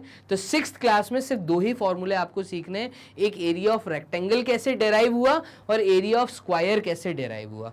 तो हम सबसे पहले जो टॉपिक कवर कर रहे हैं ये आपको काम आएगा एक्सरसाइज 10.3 के लिए। तो एरिया ऑफ अ रेक्टेंगल की जब मैं बात करूंगा, यहां पे ध्यान देना, with the help of a squared paper हम फॉर्मूला डेराइव करना सीखेंगे कि फॉर्मूला बना कैसे। ठीक है? तो यहां पे इन्होंने एग्जाम्पल के तौर पे अगेन एक स्क्वायर्ड पेपर ले लिया। Can we tell what will be the area of a rectangle whose length is 5 centimetre and breadth is 3 centimetre. क्या मैं एरिया बता सकता हूं अगर मुझे पता है यहां से लेके यहां तक की जो लेंथ है वो 5 सेंटीमीटर है और इस पॉइंट से लेके इस पॉइंट तक जो एरिया है वो एरिया कह रहा हूं, जो ब्रेथ है वो 3 सेंटीमीटर है। तो अगर मुझे किसी रेक्टेंगल की लंबाई और उसकी चौड़ाई अगर पता है तो स्क्वायर्ड पेपर के थ्रू हम कैसे फॉर्मूला डेराइव करते हैं उसको देखना। अभी हमने पीछे पढ़ा था कि स्क्वायर्ड पेपर किसको बोलते हैं, 1-1 सेंटीमीटर के अगर स्क्वायर्स बने, तो ये सब 1-1 सेंटीमीटर के स्क्वायर हैं। और एरिया बताने के लिए हम नंबर ऑफ कंप्लीट स्क्वायर्स को काउंट करते हैं। तो यहाँ पे देखो काउंट करना, 1 2 3 4 5 6 7 8 9 10 11 12 13 14 और 15। आपको क्या समझ आया? आपको ये समझ आया कि स्क्वायर पेपर के अंदर जो कंप्लीट स्क्वायर्स हैं, ठीक है, उनको अगर मैंने काउंट कर लिया तो मैं एरिया बता सकता हूं। तो यहां पे जो कंप्लीट स्क्वायर्स हैं वो है 15। आप कहेंगे सर इसका आंसर आएगा 15 स्क्वायर यूनिट्स। तो यस, अगर आप ऐसा बोलना चाह रहे हैं तो यही आंसर यहां पर आएगा, 15 स्क्वायर यूनिट्स। अब एक चीज आप नोटिस करना, इस 15 का रिलेशन यहां पे दिए गए दोनों डायमेंशंस 3 सेंटीमीटर और 5 सेंटीमीटर के साथ बन सकता है क्या? ये जो नंबर आया है 15, इस 15 का रिलेशन यहां पे 5 और 3 के साथ कुछ बनता हुआ दिख रहा है? तो यस, यहां पे आप नोटिस करेंगे कि जब मैं 5 को 3 से मल्टीप्लाई करूंगा तो मेरा आंसर 15 आएगा। क्या मैं ऐसा बोल सकता हूं कि टोटल नीचे ये जो 4 सेंटीमीटर की लेंथ दी है, सॉरी 5 सेंटीमीटर की जो लेंथ दी है, ये 5 सेंटीमीटर की लेंथ जब मल्टीप्लाई होगी इसके एडजेसेंट साइड में दिए हुए ब्रेथ 3 सेंटीमीटर के साथ, तो यहां से यहां तक ये टोटल 1, 2 और 3, इससे हमें ये पता चलता है कि लेंथ में दिए हुए नंबर ऑफ स्क्वायर्स और ब्रेथ में दिए हुए नंबर स्क्वायर्स को जब मल्टीप्लाई कर देते हैं तो अंदर के कंप्लीट नंबर ऑफ स्क्वायर्स जो हैं वो ओरली निकल के आ जाता है। तो यहां पे इस 15 को अभी मैंने काउंट किया था 1 2 3 4 5 करके।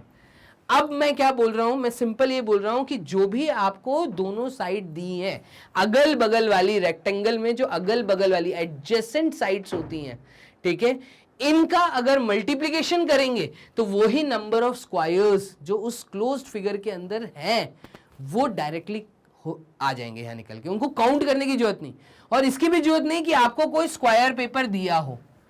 तो देखिएगा, स्क्वायर पेपर के साथ काम करना थोड़ा हैक्टिक शेड्यूल था, ठीक है, वहां पे हमें स्क्वायर बॉक्सेस में हाफ को भी कैलकुलेट करना पड़ रहा था। लेकिन यहां पे जब मैं रेक्टेंगल देख रहा हूं तो रेक्टेंगल में सिंपल सा एक फॉर्मूला निकल के आ रहा है, वो ये कि एरिया ऑफ रेक्टेंगल हम ऐसा भी तो बोल सकते हैं कि जो लेंथ है वो लेंथ जब ब्रेथ के साथ मल्टीप्लाई होगी, ठीक है, जब दो साइड दी हुई नीचे की लेंथ हॉरिजॉन्टल लाइन और वर्टिकल लाइन, वो जो मोटाई है लेंथ इनटू ब्रेथ जब हम करेंगे तो एरिया ऑफ रेक्टेंगल निकल के आएगा। तो एरिया ऑफ रेक्टेंगल का फॉर्मूला सर कहां से आया, आप हायर क्लासेस में जब अपनी टीचर से पूछते हैं तो इसका आपको एक सेटिस्फाइड जवाब जो है वो ऑलरेडी 6th क्लास में एनसीईआरटी बुक ने दिया हुआ है।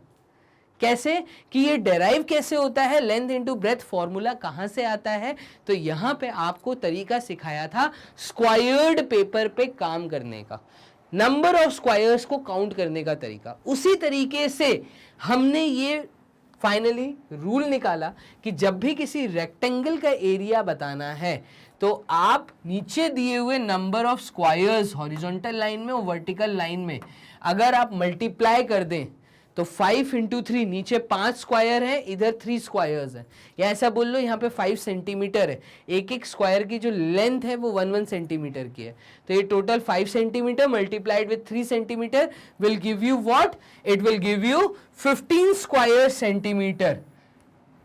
क्लियर? और यही 15 के लिए हम कहेंगे इसका मतलब लेंथ इंटू ब्रेथ का रिलेशन यहां बनता हुआ दिख रहा है।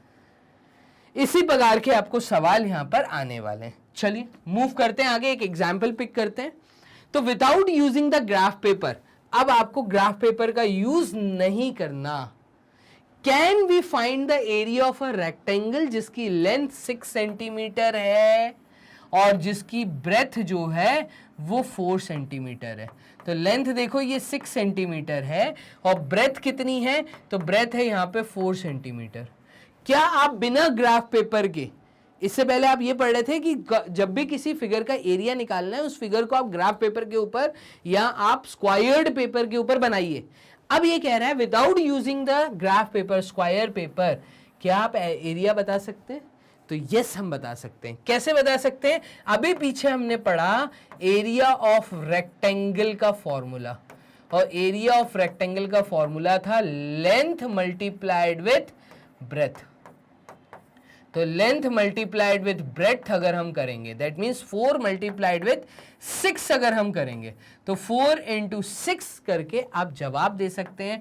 आप कहेंगे 24 सेंटीमीटर स्क्वायर या स्क्वायर सेंटीमीटर्स।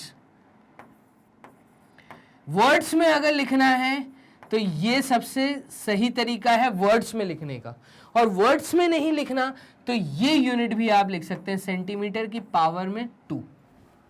तो 24 सेंटीमीटर स्क्वायर ये आपका एरिया आएगा। अगर इसके अंदर मैं छोटे छोटे 1 सेंटीमीटर के स्क्वायर बनाने की कोशिश करूंगा तो मैं एक चीज नोटिस करूंगा, वो ये कि इसके अंदर वाला ये जो स्पेस है, ये पूरे स्पेस ने टोटल यहां पर कितने स्क्वायर्स, अपने अंदर 24 स्क्वायर्स को कंप्लीट तरीके से कवर अप करके रखा गया होगा। ठीक है, तो नंबर ऑफ कंप्लीट स्क्वायर्स को जब आप काउंट करोगे वो निकलेंगे आपके 24, और वो हमने सीधा फॉर्मूले से दिया। फॉर्मूला था हमारा क्या, तो फॉर्मूला था हमारा area of rectangle length into breadth, और आंसर आ गया 4 × 6 इज 24 सेंटीमीटर स्क्वायर। क्लियर है, तो ये था एरिया। हमेशा याद रखना, एरिया जब भी बताओगे तो यूनिट की पावर में हमेशा 2 होना चाहिए, या फिर वर्ड में इस सेंटीमीटर के आगे स्क्वायर SQ डॉट सेंटीमीटर ये यूनिट का यूज करना, नहीं तो टीचर यहाँ पे half marks school test school exam में काट देंगी, आप लोग बेमतलब के मार्क्स गवा के आएंगे। तो आपको हमेशा याद रखना, जब भी पेरीमीटर बताना है, पहली वीडियो में मैंने ये चीज बताई थी, जब भी पेरीमीटर बताना है तब यूनिट सिंपल मीटर सेंटीमीटर में रहेगा, उसकी पावर में स्क्वायर है, उसके आगे वर्ड स्क्वायर नहीं यूज होगा। लेकिन जब भी एरिया बताओगे तब आप नोटिस कर रहे हैं कि 2 यूनिट्स आपस में मल्टीप्लाई हो रहे हैं, इसलिए यहाँ पे वर्ड स्क्वायर यूनिट्स आता है। यहाँ ये जो छोटे छोटे बॉक्स हैं, क्योंकि इसके अंदर स्क्वायर बॉक्सेस हैं, इसलिए हम word square boxes, square centimetre unit का यूज करते हैं। ये वर्ड स्क्वायर क्यों आता है उसका रीजन भी आपको यही 6th क्लास में मिल गया। क्लियर है, चलिए, तो एक क्वेश्चन हम लोगों ने यहाँ पे पिक किया था। अब हम आ जाते हैं एरिया ऑफ स्क्वायर पे। सिमिलरली जैसे एरिया ऑफ रेक्टेंगल हमने किया था, वैसे ही आप एरिया ऑफ स्क्वायर को देखिए उसी नजरिए से। आपको क्या करना है, आपको एक स्क्वायर्ड पेपर लेना है, उसके ऊपर आपको एक स्क्वायर ड्रॉ करना है। लेट अस से कि वो स्क्वायर जो आपने ड्रॉ किया है, नीचे आपने 4 बॉक्सेस बनाए, वर्टिकली आपने 4 बॉक्सेस बनाए। तो स्क्वायर किसको बोलते हैं, स्क्वायर ऐसे फिगर को बोलते हैं जिसकी चारों साइड इक्वल होती हैं। ये भी 4 सेंटीमीटर, ये भी 4 सेंटीमीटर, ये भी 4 सेंटीमीटर, ये भी 4 सेंटीमीटर। अब यहां पे एक मेरी बात नोटिस करना आप लोग, ये जो आपने बनाया स्क्वायर 4 सेंटीमीटर की साइड के साथ, अगर ग्राफ पेपर के ऊपर मुझे इसका एरिया कैलकुलेट करना है, तो क्या मैं बोल सकता हूं कि इसके अंदर नंबर ऑफ स्क्वायर्स को काउंट करिए। देखिए 1 2 3 4 5 6 7 8 9 10 11 12 13 14 15 एंड 16 स्क्वायर बॉक्सेस इस बाउंड्री ने अपने अंदर कवर कर रखे हैं, ऐसा मैं बोल सकता हूं। और अगर आपसे मैं एरिया पूछूं तो आप जवाब देंगे सर इसका आंसर है 16 स्क्वायर यूनिट्स। क्लियर, अब ध्यान देना, इस 16 का रिलेशन क्या इस 4 और इस 4 के साथ कुछ बनता हुआ दिख रहा है, तो आप सर कहेंगे again sir side multiplied with side अगर हम कर देते हैं, साइड के साथ अगर हम साइड मल्टीप्लाई कर देते हैं, मतलब 4 के साथ अगर हम 4 मल्टीप्लाई कर देते हैं तो यही वैल्यू आ सकती थी, हमें नंबर ऑफ बॉक्सेस को काउंट नहीं करना होता। क्लियर है, हम डायरेक्ट फॉर्मूला यूज कर सकते हैं। फॉर्मूला क्या हुआ, तो जब भी आपको एरिया ऑफ स्क्वायर कैलकुलेट करना है तो साइड मल्टीप्लाइड विथ साइड कर दो, दोनों वो एडजेसेंट साइड, सिर्फ एक साइड और दूसरी साइड, सिर्फ 2 साइड का मल्टीप्लिकेशन आपको एरिया ऑफ स्क्वायर दे देगा। क्लियर है ये चीज, तो जल्दी से कमेंट बॉक्स में बताइए एरिया ऑफ रेक्टेंगल और एरिया ऑफ स्क्वायर आपको अच्छे से समझ आया। एक चीज आप और लॉजिक लगा सकते हैं यहां पे कि जब भी हमें बोला है एरिया ऑफ रेक्टेंगल या एरिया ऑफ स्क्वायर, तो इन दोनों में एक कॉमन लॉजिक लग रहा है। एक कॉमन लॉजिक है वो ये कि साइड से बगल वाली साइड मल्टीप्लाई हो रही है। तो हम ऐसा भी तो बोल सकते हैं कि सर एरिया ऑफ रेक्टेंगल और एरिया ऑफ स्क्वायर का एक कॉमन फॉर्मूला होगा और वो फॉर्मूला आपका आएगा simple side multiplied with side. तो डेफिनेटली ये लॉजिक भी एकदम सही है। ठीक है, हम चाहे एरिया ऑफ रेक्टेंगल बोले, हम चाहे एरिया ऑफ स्क्वायर बोले, कुल मिला के 4 साइड का फिगर अगर आया, area of rectangle area of square के केस में बात कर रहा हूं, रोम्बस पैलोग्राम 2 शब्द हैं जो आप हायर क्लास में सीखेंगे, वहां पे ये वाला चीज मत लगाइएगा। क्लियर है? तो एरिया ऑफ रेक्टेंगल यहां स्क्वायर आता है, तो एक कॉमन फॉर्मूला, दो एडजेसेंट साइड आपस में मल्टीप्लाई हो जाएंगी, आपका आंसर आपके सामने। क्योंकि रेक्टेंगल में दो शब्द सिखाए जाते हैं, जो आपकी वर्टिकल लाइन होती है और जो हॉरिजॉन्टल लाइन होती है, इनको लेंथ और ब्रेथ बोला जाता है। इसी कारण ये साइड और साइड को हम रेक्टेंगल के केस में लेंथ इनटू ब्रेथ बोलते हैं। बस यही एक लॉजिक है जिस कारण यहां पे फॉर्मूला बोलते समय हम वर्ड यूज करते हैं length multiplied with breadth. Clear है? तो मुझे ऐसा पूरी उम्मीद है कि आपको मेरा ये पढ़ाया हुआ चीज आपको बहुत अच्छे से समझ आ गया होगा। 6th क्लास स्टूडेंट्स, वीडियो को लाइक जरूर दीजिएगा, ठीक है? चैनल को जल्दी से सब्सक्राइब कर लो और कमेंट बॉक्स में ये जरूर बताना कि area of rectangle, area of square and area of ऐसे फिगर्स जिनको स्क्वायर्ड पेपर पे बनाना था, आपको समझ आ गया। इस वीडियो में हमने सिर्फ एरिया से रिलेटेड बात की है। पेरीमीटर का ऑलरेडी वीडियो आपको दे दिया गया था, स्क्वायर का वीडियो आप लोग वॉच कर रहे हैं। इसके बाद एक्सरसाइज 10.2 और 10.3 करना मत भूलिएगा। चलिए, तो एक क्वेश्चन इससे रिलेटेड ले लेते हैं। क्वेश्चन ये है, find the area of a rectangle whose length and breadth are 12 centimetre and 4 centimetre respectively. ये कह रहा है आपके पास एक रेक्टेंगल है, इस रेक्टेंगल का आपको लेंथ भी पता है, आपको ब्रेथ भी पता है। अगर हमें लेंथ और ब्रेथ पता है तो जो हमें गिवन है पहले आप वो जरूर लिखो, ठीक है? तो हमें एक रेक्टेंगल गिवन है और हमेशा ड्राइंग जो बना के आना। रेक्टेंगल का नामकरण क्या है? तो यहां पे ये आ जाएगा PQRS, ये हमने नामकरण कर दिया। तो PQRS ये आपका रेक्टेंगल है, रेक्टेंगल PQRS। इसका आपको क्या निकालना है? तो इसका आपको निकालना है एरिया। तो टू फाइंड, 2 मार्क्स के सवाल को भी ये सारी चीजें ऐसे के ऐसे लिख कर आनी है। Find the area of the rectangle, तो to find the area of rectangle, area of rectangle. अच्छा, सिर्फ आपको रेक्टेंगल PQRS नहीं दी था, इसकी लेंथ और ब्रेथ भी दी थी। वेयर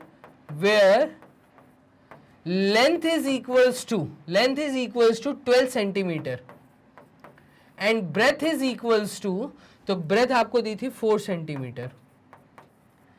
एरिया ऑफ रेक्टेंगल का फॉर्मूला है लेंथ मल्टीप्लाइड विद ब्रेथ, मतलब वो साइड मल्टीप्लाइड विद साइड।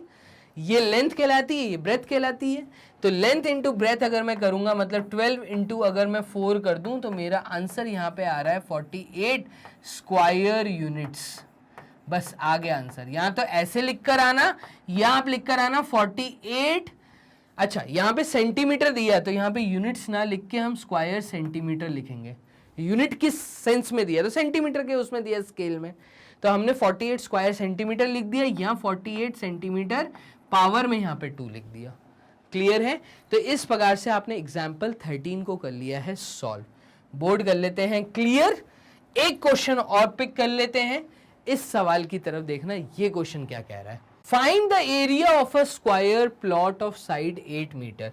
ये कह रहा है आपके पास एक स्क्वायर प्लॉट है। स्क्वायर प्लॉट का मतलब ऐसा प्लॉट जिसकी चारों साइड इक्वल है, स्क्वायर है।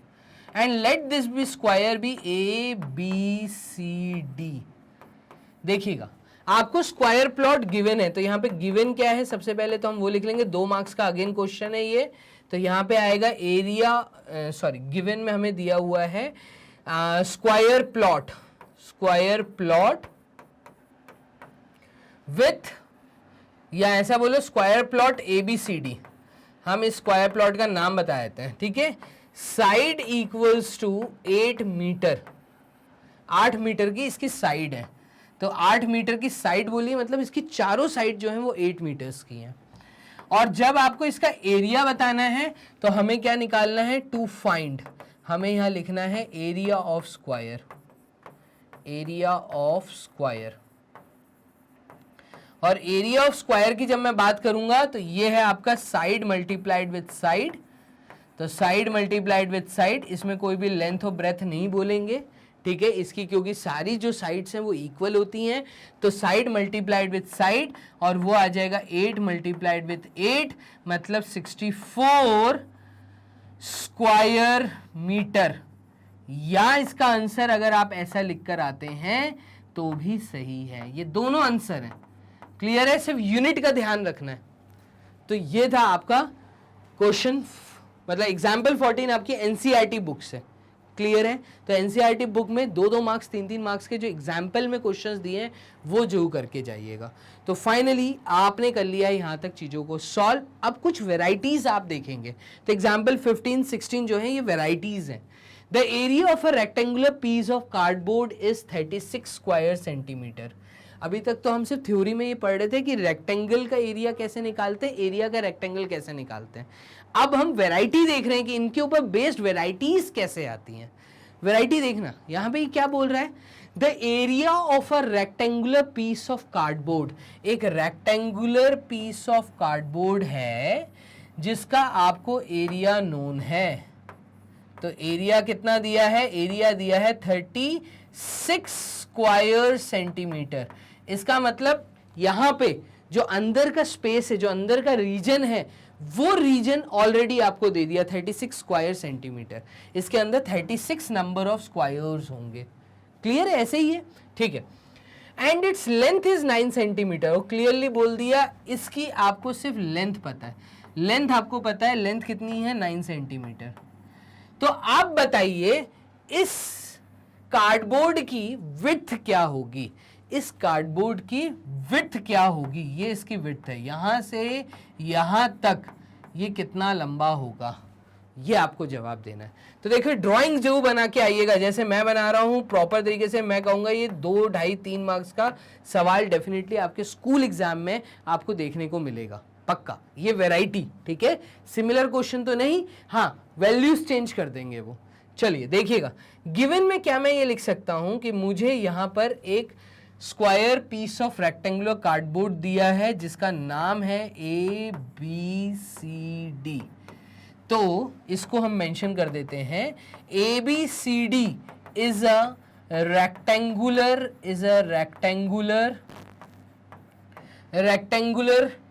Piece of cardboard,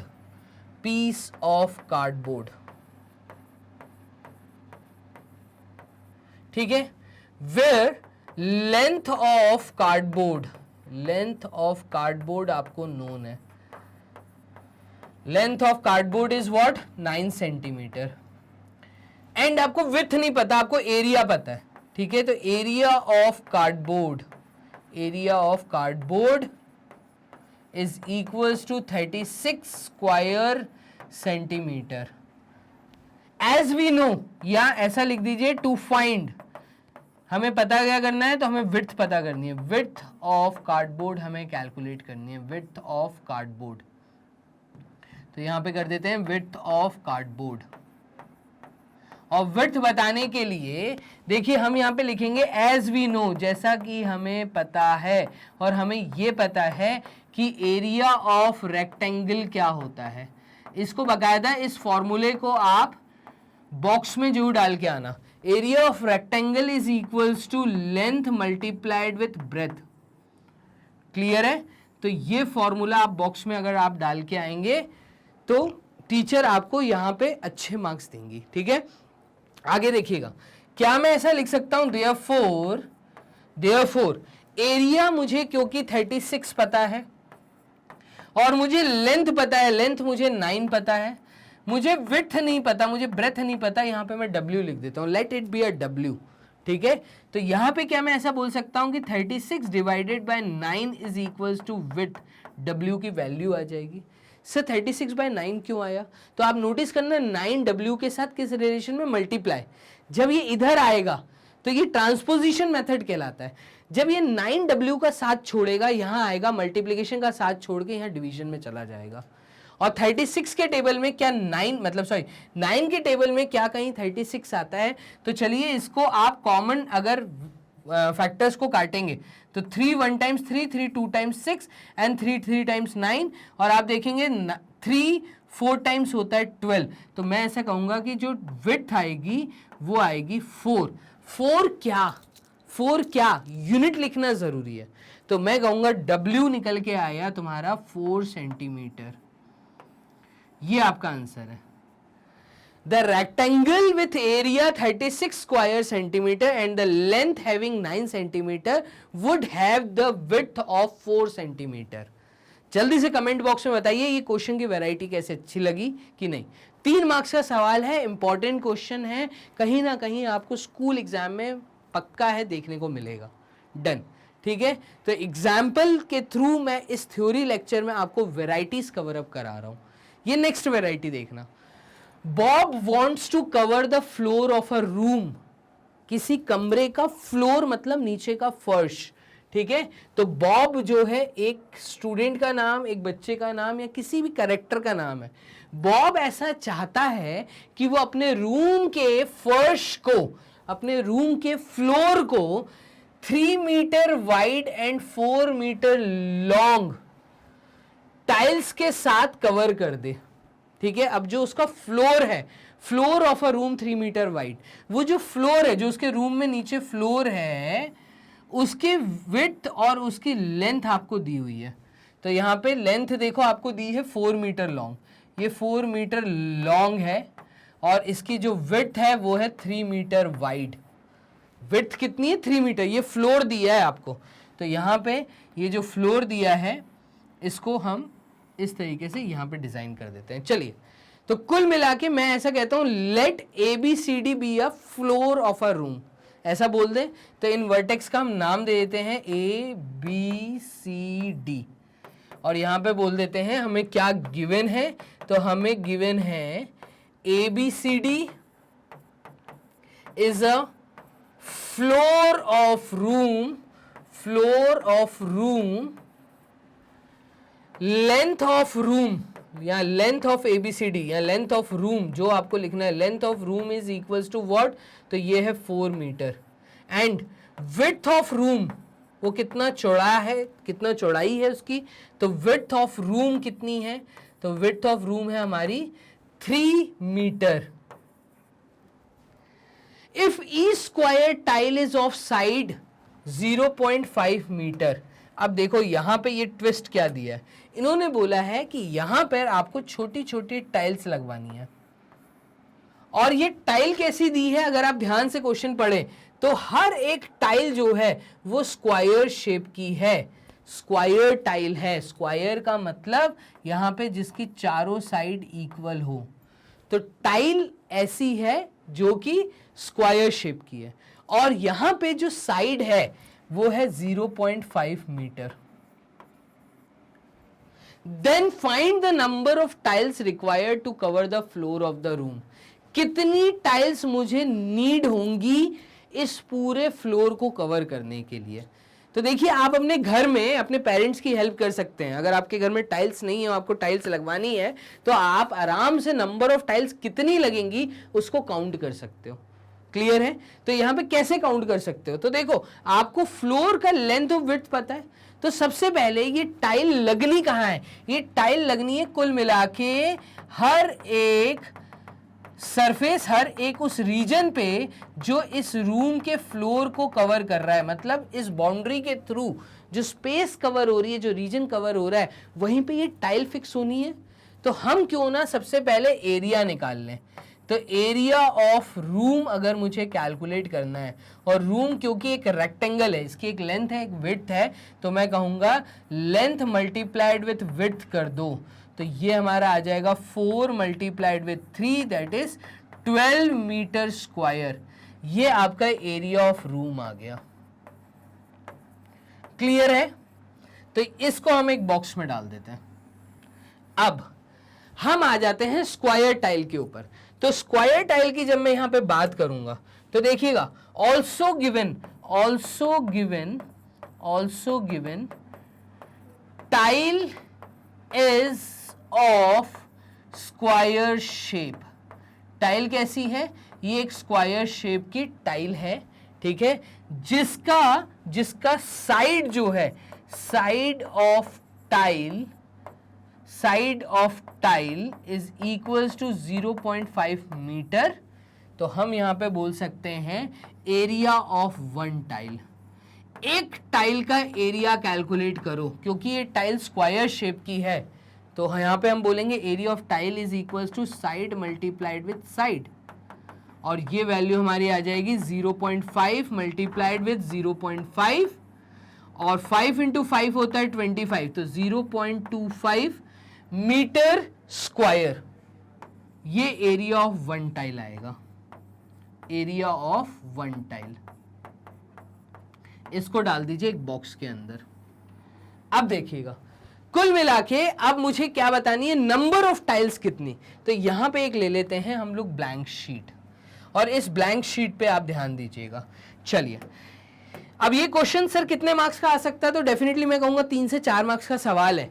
number of tiles, variety को देखिएगा, नंबर ऑफ टाइल्स हमेशा बताने के लिए आप याद रखिएगा किसी भी चीज का ये बताना है कि कितनी क्वांटिटी लगेगी, तब ज्यादा वाला एरिया मतलब एरिया ऑफ रूम डिवाइड होगा एरिया ऑफ वन पीस के साथ, एरिया ऑफ वन टाइल के साथ, और जब भी आप ऐसे करेंगे तो आपको नंबर ऑफ टाइल्स निकल के मिल जाएंगी। एरिया ऑफ रूम यहां पर क्या है, तो ये कोई फॉर्मूला नहीं है, ये लॉजिक है कुल मिला के। एरिया ऑफ रूम क्या है, तो ये है 12 मीटर स्क्वायर, तो ये लो 12 metre square, and area of one tile है आपका 0.25 मीटर स्क्वायर। कोई डाउट यहां पर? अब यूनिट से तो यूनिट कट गया, ये आया आपका 12 मल्टीप्लाइड विथ 100 अपॉन 25। सर ये 100 कहां से आ गया, तो देखो नीचे डेसिमल था, मैंने डेसिमल रिमूव किया, डेसिमल के बाद क्योंकि 2 यूनिट थे इसलिए ऊपर इंटू 100 कर दिया। 25 इंटू 4 होता है 100, क्लियर है? तो यहां पे मैंने 25 इंटू 4 किया 100, और 12 इंटू 4 होता है आपका 48। तो 48 टाइल्स मिलके इस पूरे फ्लोर को कवर कर देंगी। अगर ऐसी टाइल आप पिक करते हैं तो आपको टोटल कितनी टाइल चाहिए, आपको टोटल चाहिए 48 टाइल्स। क्लियर है? मुझे कमेंट बॉक्स में जरूर बताओ कि आपको मेरी बात समझ आ रही है, हाँ या ना। क्लियर? चलो आगे देखिएगा। Find the area in square metre of a piece of cloth 1 metre 25 centimetre wide and 2 metre long. ये कह रहा है कि आपके पास एक क्लॉथ है, एक पीस ऑफ क्लॉथ है जिसका find the area in a square metre. ठीक है, अब देखो यहाँ पे ज्यादातर बच्चे जो हैं, ज्यादातर स्टूडेंट जो हैं वो कंफ्यूज हो जाते हैं। क्यों कंफ्यूज होते हैं? क्योंकि वो कहते हैं सर यहाँ पे तो स्क्वायर वर्ड का यूज किया है और 2 अलग अलग साइड दे दी हमें, तो ये क्वेश्चन गलत है। ऐसा नहीं है, ये क्वेश्चन गलत नहीं है, एकदम सही है। यहाँ पे अगर आप ध्यान से चीजों को रीड करो तो यहाँ पे इन्होंने तुम्हें कहा है सिर्फ फाइंड द एरिया। इन का मतलब किस में निकालना है, वो यूनिट आपको दिया है। आपको जो यूनिट आना चाहिए एरिया का वो दिया स्क्वायर मीटर। यहां पे इंग्लिश को रीड करने से पहले शब्दों का ज्ञान होना जरूरी है। तो यहां पे बेसिकली क्या है, आप चीजों को पहले तो समझो लिखा क्या है। क्लियर है? तो यहां पे बोला है फाइंड द एरिया, खत्म। इन के बाद लिखा है स्क्वायर मीटर। तो आपका जो एरिया आना चाहिए, उसका जो यूनिट आना चाहिए, वो यूनिट जो है वो स्क्वायर मीटर में आना चाहिए। Of a piece of cloth, अब किसका निकालना है, तो एक क्लॉथ का टुकड़ा है जो कि 1 मीटर 25 सेंटीमीटर चौड़ा है और 2 मीटर लंबा है। ठीक है, अब इससे समझ आ रहा है आपको एक रेक्टेंगल दिया है, एक कपड़ा है, और वो कपड़ा जो है, ठीक है, वो लंबाई में कितना है, तो वो लंबाई में है 2 मीटर लॉन्ग, लेंथ बोली है। ठीक है, और चौड़ाई कितनी है, विड्थ कितनी है, तो विड्थ है आपकी 1 मीटर 25 सेंटीमीटर। और आपको जो पूरा आंसर देना है वो मीटर स्क्वायर में देना है, एरिया निकालना है। तो चलिए यहां पे क्या गिवन है पहले तो हम वो लिख लेते हैं। A piece of cloth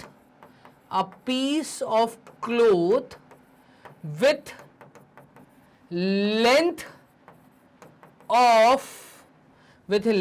of 2 meter, clear, and width of 1 meter 25 centimetre. Clear है? यही आपको दिया भी है यहां पर। तो चलिए यहां पर हम यहां लिख देते हैं 1 मीटर 25 सेंटीमीटर। तो लेंथ आपको दी है, length of 2 metre and width of 1 metre 25 centimetre. Also yes, since width, या ऐसा लिख दीजिए कि since 1 metre is equals to 100 centimetre and 1 centimetre is equals to 1/100 metre.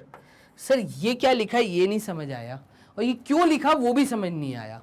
देखो मेरी बात को समझो यहाँ पर कि 1 मीटर में 100 सेंटीमीटर होते हैं, ये स्केल हमें नोन है, ठीक है, ये स्केल हमें पता है। इस स्केल से हम 1 सेंटीमीटर की यूनिट निकाल रहे हैं कि 1 सेंटीमीटर में कितने मीटर होते हैं। तो ये 100 कुल मिला के इस 1 के नीचे आया है। ऐसा क्यों कर रहे हो? ऐसा इसलिए कर रहे हैं, द रीजन इज बीइंग, यहाँ पे जो विड्थ दी है यहाँ पे 25 सेंटीमीटर को मुझे कन्वर्ट करना है, 25 सेंटीमीटर को मुझे मीटर में कन्वर्ट करना है, तो मैं वही कर रहा हूं। क्लियर है? यहां पे देखना, देयरफॉर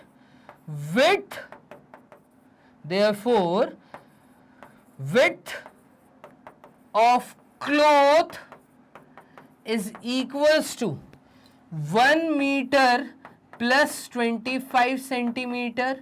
एक्स्ट्रा 25 सेंटीमीटर है, इस 25 सेंटीमीटर को मैं क्या करूंगा, तो इसको मैं कन्वर्ट कर दूंगा 25/100 में, तो ये हो जाएगा 25/100 मीटर। 1 सेंटीमीटर में इतना मीटर, तो इसका मतलब 25 सेंटीमीटर जो है, ये जो एक्स्ट्रा 25 सेंटीमीटर था, इसका मतलब ये 25 मल्टीप्लाई होगा 1/100 के साथ और ये मीटर में कन्वर्ट हो जाएगा। इसी चीज को मैंने यहां यूज किया है और ये वैल्यू हमारी आ जाएगी 1.25 मीटर। तो यहां पे ये हमारी विड्थ आ गई। डन। तो हमें विड्थ मिल गई, लेंथ हमें क्वेश्चन में दी हुई थी, ये लेंथ हमें दी हुई थी, हमें एरिया निकालना है रेक्टेंगल का। Therefore area of rectangle is equals to length multiplied with breadth. Length है आपकी 2, ब्रेथ है आपकी 1.25 और ये आंसर कंप्लीट हमारा मीटर स्क्वायर में आएगा। 2 मीटर आपस में मल्टीप्लाई होंगे तो आंसर मीटर स्क्वायर में आएगा। बस 2 को इस 1.25 के साथ मल्टीप्लाई कर दो तो 2 × 5 इज 10, 10 का 0 कैरी 1, 2 × 2 4 एंड 5 2.50 मीटर स्क्वायर। ये आपका एरिया निकल के आ गया। क्लियर है? तो ये एरिया मेरा निकल के आ गया। चलिए, कुल मिला के यहां पे वैरायटी, आपने एरियाज में क्वेश्चंस की वैरायटी को नोटिस किया। शुरू से अभी तक आपने ये पढ़ा कि वर्ड एरिया का मतलब क्या है। डिफरेंट फिगर्स का अगर मुझे एरिया निकालना है स्क्वायर्ड पेपर के ऊपर, तो आपने स्क्वायर्ड पेपर समझा, स्क्वायर पेपर के ऊपर एरिया कैसे निकालते हैं आपने वो सीखा। लेकिन कुछ फिगर थे जैसे रेक्टेंगल और स्क्वायर, इन दोनों के लिए एरिया का फॉर्मूला कैसे बनता है वो डेरिवेशन सीखा, वो फॉर्मूला क्या होता है वो सीखा, कुछ क्वेश्चन सीखे, ठीक है, और इन पे बेस्ड अब हम 10.2 और 10.3 पे स्विच करेंगे। क्लियर है? अब यहां पर कैसे आपको वीडियोस वॉच करनी है, जो मैंने वीडियो की शुरुआत में आपसे बोला था कि मैं आपको ये बताने वाला हूं कि मैग्नेट ब्रेन्स 100% फ्री एजुकेशन के साथ विदाउट एनी एडवर्टाइजमेंट वीडियोस आपको देता है, प्रोवाइड करता है। आप अपने बेस्ट टाइम में कभी भी वीडियोस वॉच करके मास्टर बन सकते हैं। क्लियर? लेकिन कैसे, वो विदाउट एनी एडवर्टाइजमेंट कैसे, तो मैंने आपको एक वेबसाइट बताई थी, जो हमारी वेबसाइट है magnetbrains.com। इसको आप टाइप करिए गूगल इंटरफेस पे जाके, मतलब गूगल सर्च इंजन में जाके। जैसे आप गूगल सर्च इंजन में टाइप करेंगे magnetbrains.com तो इस तरीके का इंटरफेस ओपन होगा।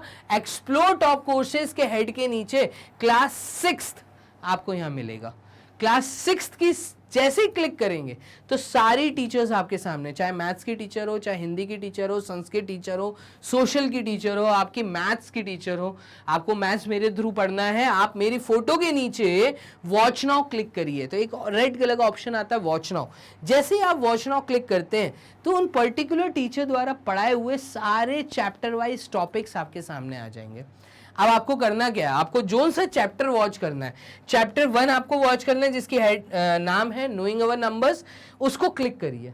जैसे ही क्लिक करेंगे तो यहाँ पे ब्लू कलर की लिंक्स ओपन होंगी, complete theory, complete one shot revision, NCERT book complete, सारी एक्सरसाइजेस कंप्लीट, और इसी के साथ में एनसीईआरटी एग्जाम्पलर कंप्लीट।